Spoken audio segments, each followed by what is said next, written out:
Okay, we're going to talk some Clown in the Cornfield hitting theaters this weekend. I know there's two things that really freak people out. It is clowns and cornfields. So when you put the two together, a lot of people have already said pass. Some people are first in line. I was kind of in the middle. I don't really like clowns either way. Growing up in a small town, we did a lot of fun things in cornfields, scared a lot of people in cornfields, and I had a lot of nostalgia as I was thinking about that. Never ran into a clown out in the middle of the cornfield. Not sure how I would feel about that really.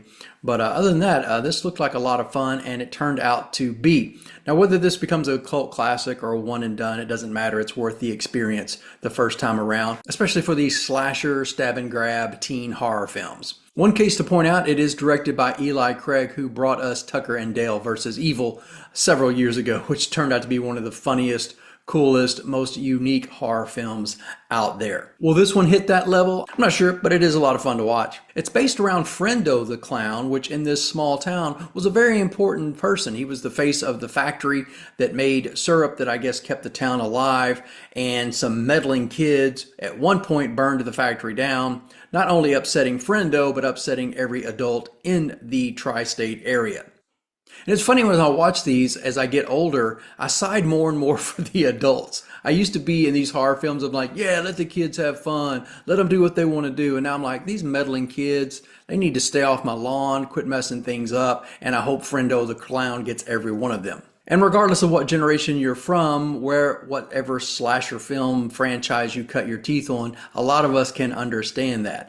And it's funny, you take away technology, which this film doesn't rely a lot on technology, thankfully, which means it could run really in any generation. Friendo could be running out of the cornfield 70s, 80s, 90s, even today. So the lack of the overabundance of technology makes this really nostalgic as well. Sadly, I'm not sure it fulfills the premise of the title. Clown in the Cornfield, as I mentioned, gives off really horror vibes, like terrifying vibes. This one had a little bit more of a comedy slant to it.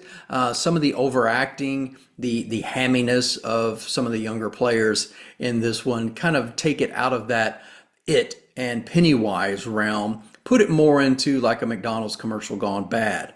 But again, I say all this and I want to back up and say it is entertaining. I don't want to say skip it. If you love this sort of genre, these films that pop up at film festivals, at midnight screenings, you're going to really have a lot of fun with this one. Are you going to remember it a year from now?